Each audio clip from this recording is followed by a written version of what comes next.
자, 여러분들 전 시간에 이어서 우리 자본 2부라고 불리죠.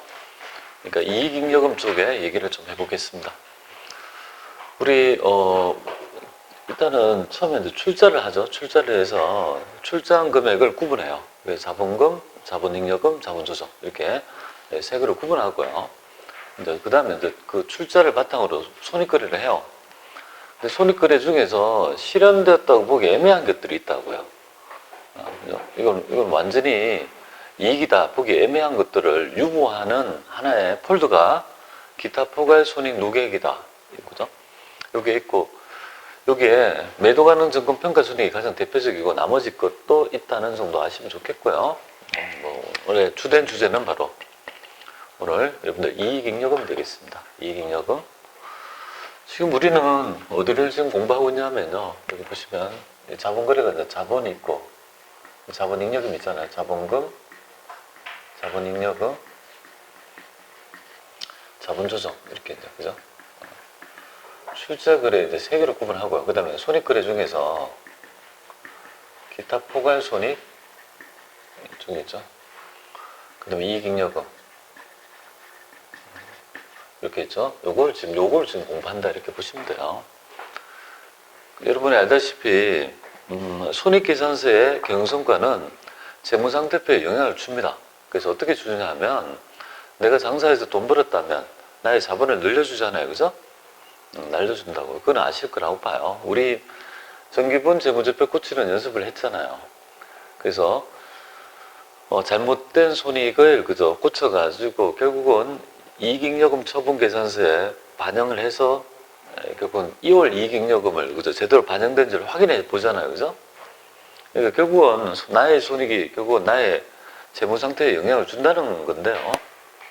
그때 단기 순이익에 있잖아요. 그 계정 과목이 뭐냐면 자본의 단기 순이익은 나의 자본을 늘릴 거 아니에요. 그죠? 그리고 단기 순손실은요. 나의 자본을 줄일 거 아니겠습니까? 장사에서 손해봤다면 내 원본 자본이 빠질 거 아니겠습니까? 그 계정 과목을 여기에다가 좀 알아주시면 좋겠습니다. 그래서 단기 순이익의 계정 과목은 2월 이익잉여금이고요. 여러분 보신 적 있죠?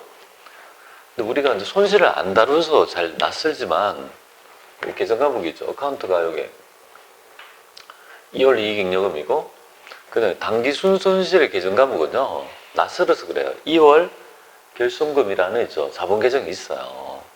그러니까 플러스란 거 있죠. 돈 번 거는 2월 이익잉여금 당연히 그죠. 자본을 증가시키니까 대변 잔액이 될 거죠.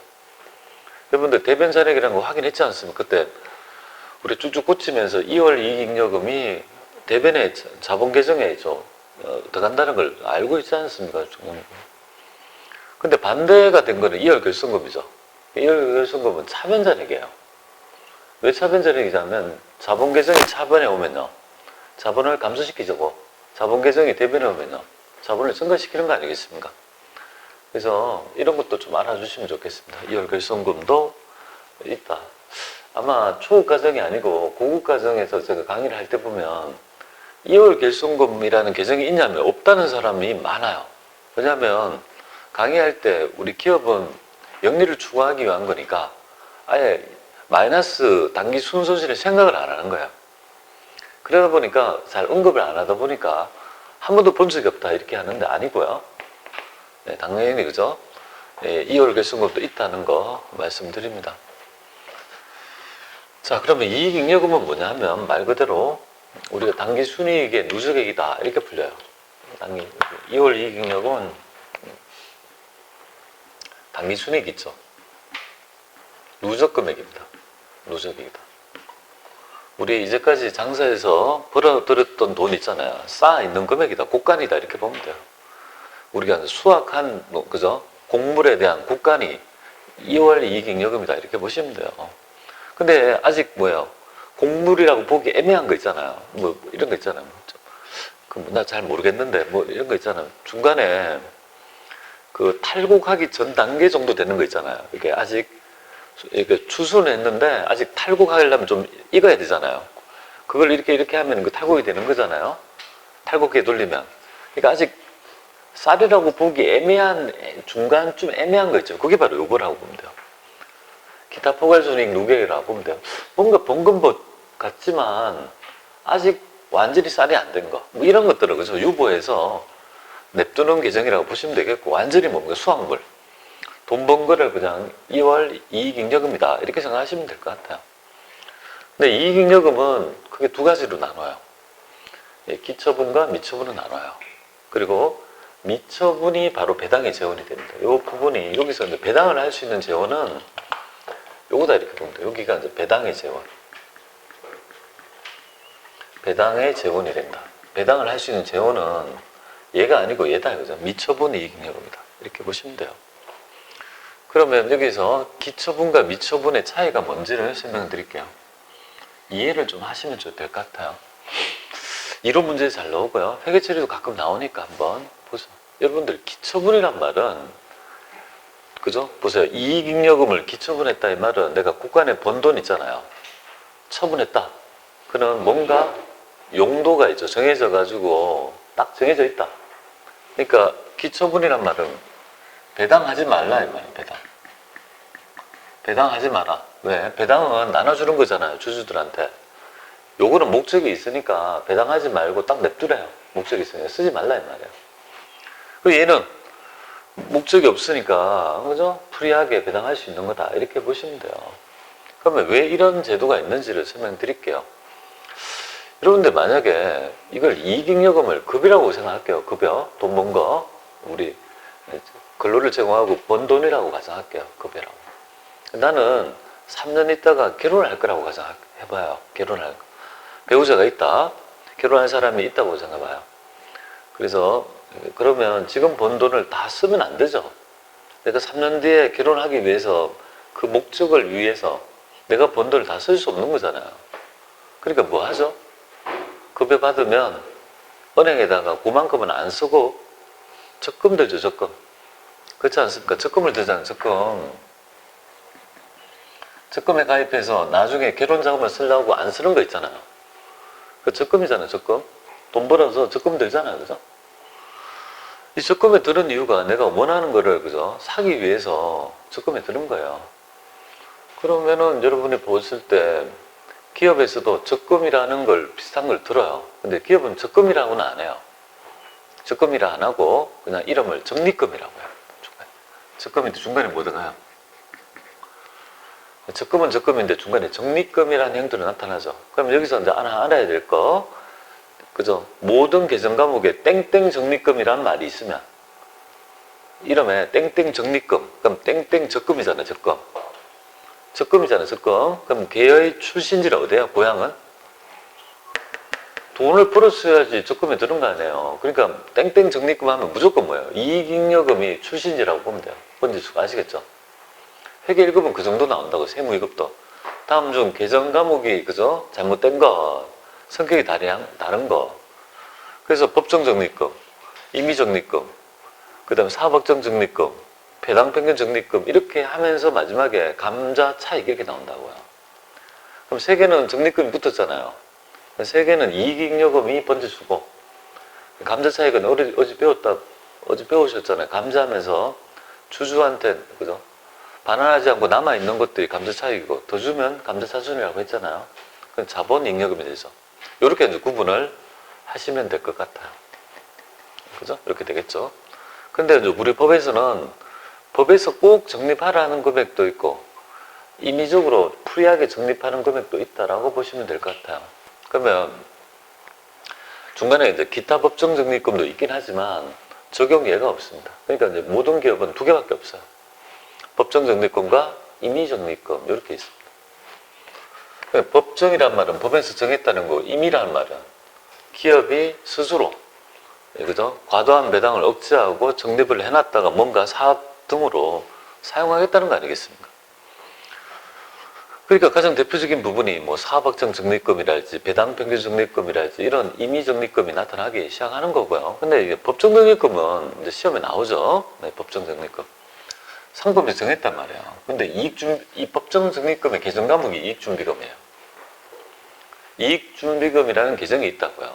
자본 계정 중에. 자, 이익이 나면 준비하라 이 말이에요. 기업도 미래에 꼭 플러스만 난다는 보장은 없잖아요. 미래에 손실이 있으면요. 미리 적금 같은 거 들어가지고 미래의 손실을 대비하기 위해서 적금을 쌓아야 되죠.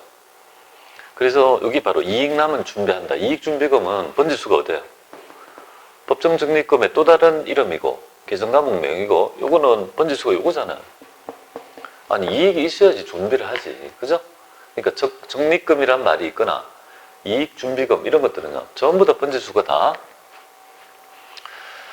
그래서 이익잉여금 방이다 이렇게 보시면 될 것 같습니다. 그러면 이익준비금은 왜 쌓는지 한번 말씀을 드릴게요. 대상은 여기 보면 여기 딱 적어 놓으세요. 현금 배당만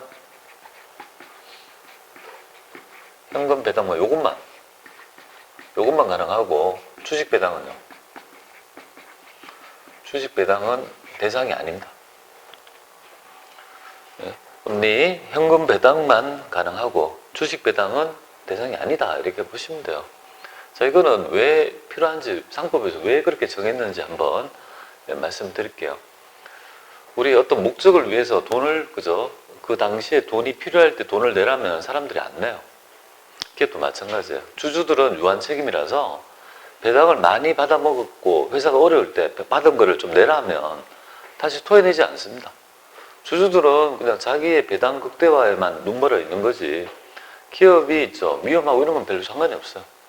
주주들은 최소한 포기할 게 뭐냐면 자기 주식을 포기하면 돼요. 그밖에 없어요. 그러니까 최대한 배당을 많이 빼먹으려는 압박이 되겠어요. 그러니까 위험할 때는 나몰라 한다 이거죠. 그러면 기업이 나몰라라 하면 결국은 기업이 부실해질 거고 부실해지면 결국은 기업이 존재할 수 없다고 보는 거죠. 그래서 우리 상법에서 그런 걸 감안해 가지고 뭐야 배당을 할 때 뭡니까 현금 배당을 할 때 주주한테 그저 가잖아요. 그의 10% 이상의 금액을 10% 이상의 금액을 적립을 쫙쫙 해놔서 미래의 위험에 대비하도록 하는 적립금을 쌓도록 강제하는 거예요.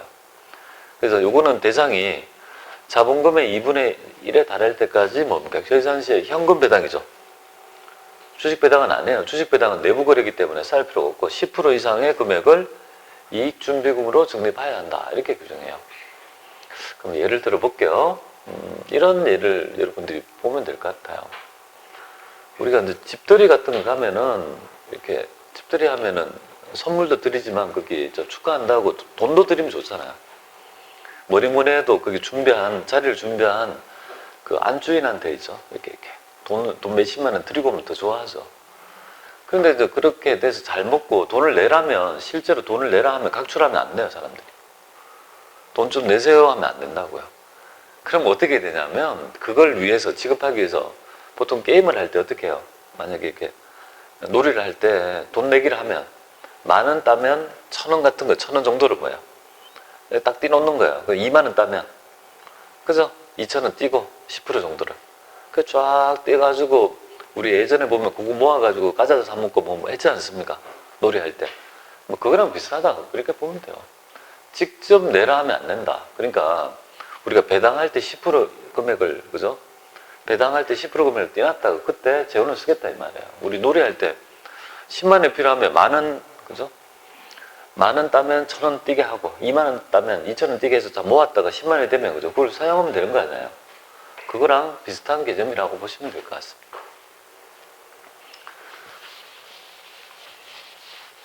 자, 그래서 이제 적립금에 대한 얘기를 했고요. 그 다음에 이제 본질을 더 가보죠. 이제 배당을 하는 거 한번 가보겠습니다. 자, 이익잉여금 처분 계산서가 이렇게 생겼어요. 그래서 이게 우리가 미처분 상태를 일단은 다 모았다가 처분을 하게 되죠. 이익잉여금을 처분하게 될 거예요. 처분은 여러분들 배당될 수도 있죠, 그죠? 뭐 현금 배당이래 주주총회에서 처분을 할 거예요. 그러니까 이만큼 중에서 이만큼을 처분한다 이 말이잖아요. 그럼 남아있는 거는요. 처분해서 요 남은 건 또 넘어가고 이런 식의 패턴이 된다라고 보시면 돼요. 요 실무를 우리가 계략적으로 해보긴 했어요. 한번 입력만 해봤잖아요. 뭐 미직 현금 배당 칸에 넣고 이익준비금 칸에 입력은 해봤어요. 이제 좀 구체적으로 개념을 이해해야 될 것 같아요. 그러니까 배당에 한번 해보죠. 배당 해보겠습니다. 배당이 마지막이에요. 우리 뭐 자본에서 가장 중요한 토픽은 결국 배당이라고 보면 돼요. 자본은 자기 자본이고 그 자기 자본에 있죠. 주체가 바로 우리가 이제 주주다, 그죠? 주주가 가장 뭐예요? 중시하는 부분이 바로 배당 아니겠습니까? 그죠? 그래서 배당하는 걸 좀 배워야 될 것 같아요. 자, 배당은 그게 현금 배당하고 있죠. 주식 배당이 두 개가 있어요. 그리고 여러분들은 배당할 때는 우리가 추총은 연차 배당도 있고요. 우리가 이제 중간 배당도 있어요. 연차 배당. 연차 배당은 주주총회일 때 하는 걸 연차 배당이라 하고 중간쯤에 뭐예요? 중간 배당도 할 수 있어요. 뭐 중간 배당은 뭐 현금 배당만 해당이 되는데 그냥 이렇게 한번 볼게요. 자, 이거 보고 실제로 한번 보겠습니다. 추총 때 2월 돈 번 거를 대변에 있잖아요. 이걸 뭉개고 미지급 배당금으로 계산했다가 현금 배당은 바로 못 주거든요. 그럼 나중에 지급하면은 미지급 배당금 없애고 현금 준다는 것이고, 주식 배당하면요. 이걸 지금 그저 추총 때 주식을 발행해서 줄 수가 없다고요. 그러니까 어떻게 합니까? 이거 빼고 미교부 주식 배당금이라는 자본 조정 항목으로 딱 놔뒀다가 나중에 주식을 발행하면요. 그래서 요 금액을 자본금으로 대체하는데 한번 보죠. 요걸 가지고 회계 처리 한번 해보도록 할게요. 간단하지만 여러분 의미 있게 보셔야 될 것 같아요. 자, 지금 보면은 주총을 결의했어요. 그리고 아래와 같이 이익 처분을 결의했다고, 주총에서. 그리고 현금 배당에 대해서는 법정 적립금을 최소한도로 적립하고 배당 지급은 3월 20일로 가져간다, 이렇게 돼 있어요. 그럼 회계 처리가 주총 때 결의 분계랑 지급 분계 있죠. 이 두 날짜에 회계 처리를 해보세요, 이 말이에요. 좀 해볼게요. 여러분들 지금 배당을 지금 한다고요. 현금 배당하고 주식 배당 이렇게 있죠. 그럼 500을 내가 번 돈에서 곳간에서 뭉갠다, 이 말이에요. 맞잖아요. 배당한다는 거는 곳간에 있는 2월 이익잉여금을 뭉개겠다, 이 말이잖아요. 사용하겠다, 이 말이잖아요. 근데 요거 한번 보세요. 여기 현금 배당에 대해서는 법정 적립금을 최소한대로 적립한다, 이 말이잖아요. 그럼 대상이 우리 법정 적립금이라고 불리는 이익준비금은 요거는 대상이지, 요거는 대상이 아니라고요. 현금 배당만 대상이라고 했으니까. 그럼 결국은 여기에 최소한도니까 10%니까 10% 이상이니까 10%라면 30만 원을 쌓는다, 이 말이잖아요. 그럼 결국은 곳간에 있는 돈을 어떻게 뭉개야 되냐면 530만 원 뭉개야 된다고요. 맞잖아요. 곳간에 있는 돈이 요거 500 뭉개고 배당하면 배당의 재원 써야 될 거 아니에요. 내 지갑에 1000만 원 있는데 요거 500만 원 꺼내가 쓰고 또 뭐야? 여기 30만 원 써야 되잖아요. 이익준비금으로. 요거 또 30만 원에서 다른 데 냅두고 이렇게 해서 530을 쓴다는 말이에요. 그런 말이거든요. 그러면 이렇게 되잖아요. 2월 이익잉여금은 돈 번 거잖아요. 대변에 있는 잔액을 이제 쓴다는 말이 차비는 와야 되지. 그리고 추총 때 그래서 추총의 결의가 경제적 사건의 변동이라고 보고 회계 처리를 하도록 규정해요. 이때 추총의 결의가. 그러면 30만 원 써야 될 거 아니에요. 이익준비금으로 다 갈아탑니다. 그러니까 자본의 다른 계정으로 갈아타고, 그 다음에 현금 배당은 미지급 배당금 300 찍고, 그 다음에 주식 배당은 아직 교부하기 전이잖아요. 그러니까 재원을 옮겨놓기 위해서 미교부 주식 배당금으로 딱 이렇게 계산했다가 여기에다가 여기 적어 놓으세요. 이거는 자본, 이거는 부채, 이거는 자본, 이렇게 됩니다. 그리고 이거는 자본이잖아요. 자본을 빼고 자본을 올린다, 이 말이잖아요. 두 개는. 여기서 알아야 될 점은 이 두 개의 회계 처리는 자본의 변화가 있겠습니까? 한번 보세요. 얘랑 뭐야? 이 두 개는 자본의 변화가 있습니까? 없잖아요. 여기 자본이 내려오고 자본으로 다른 자본으로 대체된 거고, 이거는 자본이 내려가고 이것도 다른 자본으로 대체된 거니까 두 개의 행위는 자본의 변화가 없는 거고, 단지 요거 현금 배당 있죠. 이 부분이 결국 부채로 계상되어 가지고 유출이 될 거다는 걸 우리가 알 수 있는 거죠. 그러면 그 다음에 보세요. 3월 20일 날 현금 배당을 준다 하면은 요거 그때 부채 빠지고 현금 주고, 근데 그 다음에 자본 계정에 있죠. 주식 배당했으면 주식을 발행해야 될 거 아니에요. 그럼 요거 지금 재원 빠지고 이제 자본금 대체되는, 요렇게 이제 끝나는데요. 시험 문제는 이 정도? 요 정도 미지급 배당금에서 현금 나가는 정도? 이 정도를 출제하는 건데, 개념을 좀 새기기 위해서 제가 못 그린 그림을 좀 그릴게요. 여러분들 이해한 건데, 이거 다 난 그래야 되겠다. 매번 그래야 이렇게 귀찮네. 이해를 시키기 위한 거니까, 우리 자본은 그게 방이 5개 있다고. 집이 5개의 채가 있다고 하면.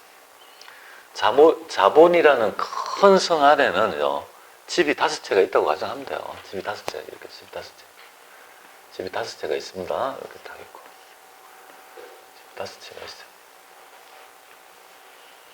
집이 5채가 있습니다. 이 5채 이름이 바로 여기 첫 번째는 자본금이라는 방. 두 번째는 자본잉여금이라는 방. 세 번째는 자본조정이라는 방.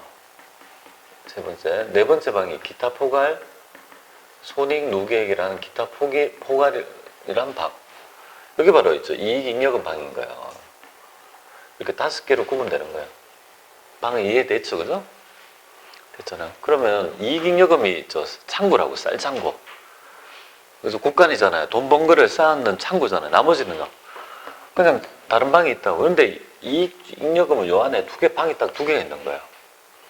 그래서 요 방이 미처분이 미처분. 미처분 방이고, 요거는요. 기처분 방이라고요. 기처분 이익잉여금 방이라고요. 맞죠? 이 상태요. 그러면 요 안에서 말이죠. 530을 뭉갰어요. 여기에 있는 국간에 있는 대변에 있던 걸 이제 밖으로 뺐다 이거죠. 요 중에 여기에 있는 1000만 원 중에서 얼마를 뺐냐면 530만 원을 뺐다 이 말이에요. 이걸 도대체 처분한 거잖아. 530을. 밖으로 뺀 거잖아요. 여기 대변에 여기 있던 국간에서 이걸 뺏는 거잖아요. 이걸 530을. 딱 빼가지고 어디에 대체했는지를 한번 보세요. 30만 원 어디에 대체했죠? 빼가지고 30만 원 여기 대체한 거예요. 30만 원. 이렇게 요 방으로 옮긴 거예요.